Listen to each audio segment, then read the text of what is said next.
Okay, so it wasn't a big deal in this episode, but I just have to know what the hell did they do with Kirara? Hi guys, my name is Maria Park, and this is Approach the Nerd. And in this episode, we are reviewing Yashahime episode 17 entitled Trap of the Two Perils. Which, there are only two perils left, so I mean, it's pretty self explanatory on who they are. Um, so, another round of hints and a hell of a lot more questions. So Jubei gives Riku back the green rainbow pearl that apparently Riku lent him. They gave him lots of luck and helped him get more bounties, yada, yada, yada. Which makes me question how much Jubei actually knows about Riku's endgame. I'll get to that in a minute. So Riku decides it's time for him to make his move, and his move basically is he goes to see Katan, who's busy making like this 8-filled like escape trap based on Fang magic that he intends to use on the, of course, Toa, Setsuna, and Miroha.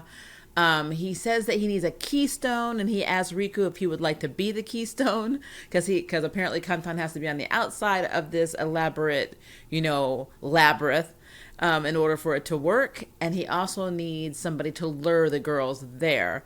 Well, Riku, of course, volunteers Tatsu, because being the only other pillar, it's like you don't have a lot of options.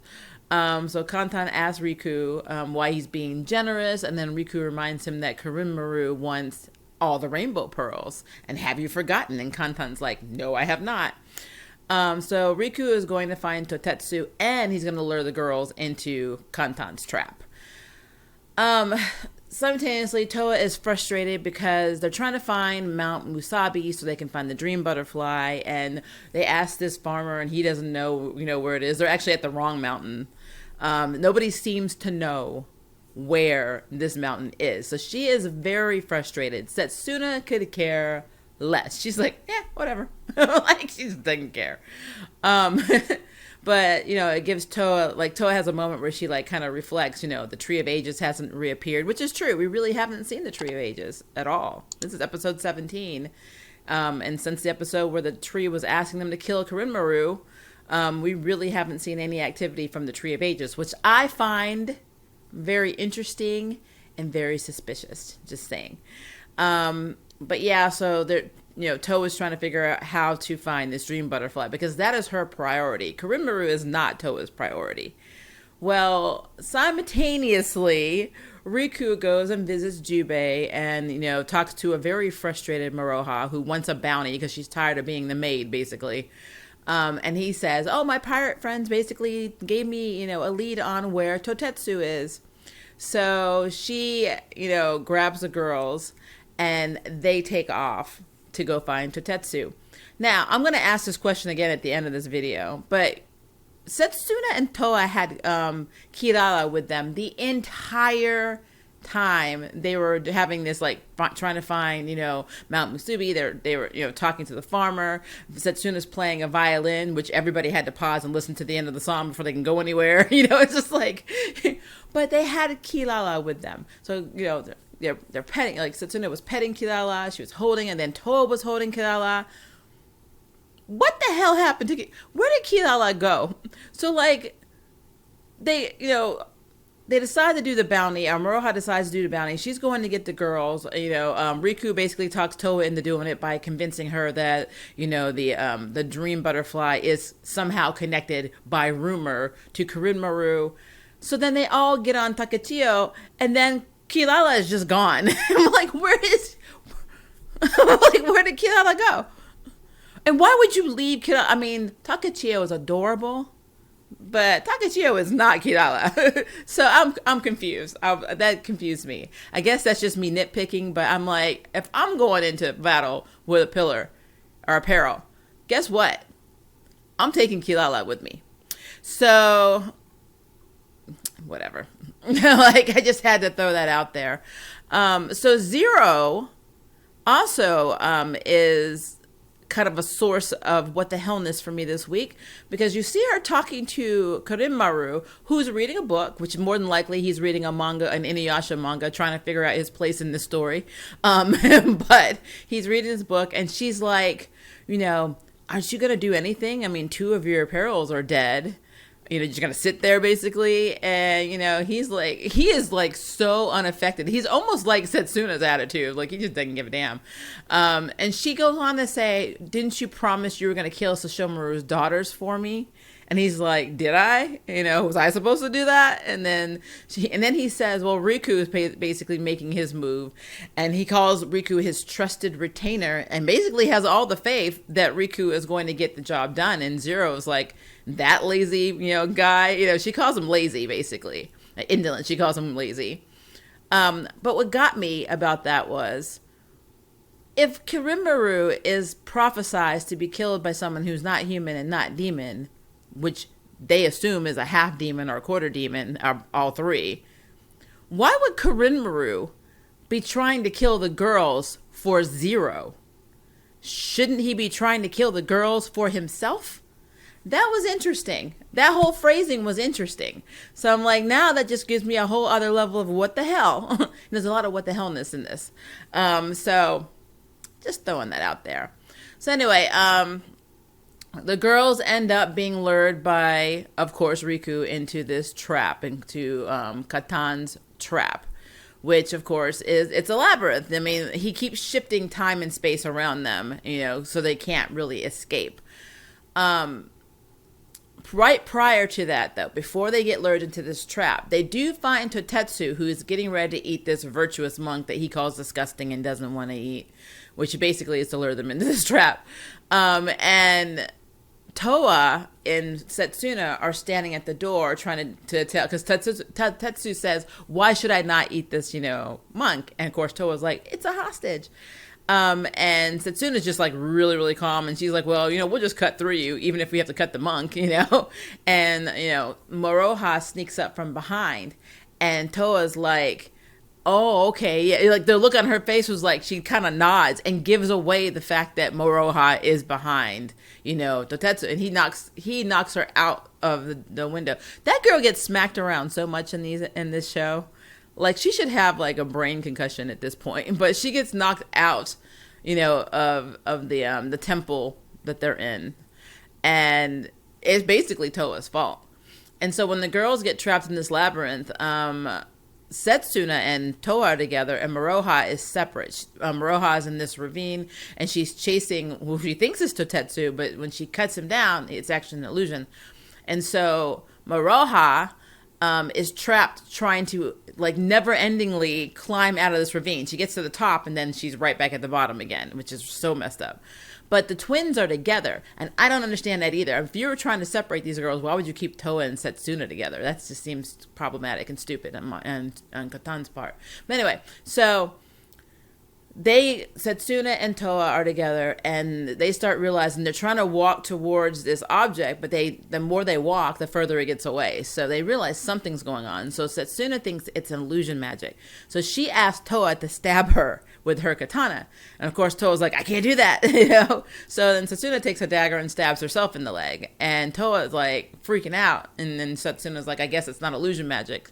And then, Toa's like, why would you do that? And Setsuna's like, this is your problem. You were too soft. You're never going to survive basically in this era. And by the way, you're the reason Moroha got smacked, because you gave her location away with your facial expression. And Toa's like, well, crap, So Toa decides to run off to sea, to use Setsuna as a beacon and run off to see how far she can get from where her sister is. They're trying to figure out what the hell's going on. Well, basically the reality gets shifted again, and she is separated from Setsuna. And that's when she realizes, and even like right before that, she figures out it's probably Katan, because Katan can do these weird spells. So they do figure out that it's probably something Katan's doing. But she uses the scent of Setsuna's blood, like the blood from the wound on her leg, to track her. So even though Toa is running towards her and the spatial atmosphere around her keeps shifting, she's still able to sense where the blood is. So she's able to find Setsuna. And Setsuna's like, well, our clan's able to snip out this like nexus point, and then we can figure out what Katan is. And so they snip it out, and sure enough, they both strike it, and then they end up right where Katan is. And he's kind of like, how dare you, disgraceful, despicable, and you know how Katan is. He's just out of his damn mind. But they're able to break free, and you see them standing at the beginning of the doorway of where he is. Poor Maroha is still in there, and these demons are like coming, and she's having to fight these demons off. That girl just gets the rough end of that stick every single time.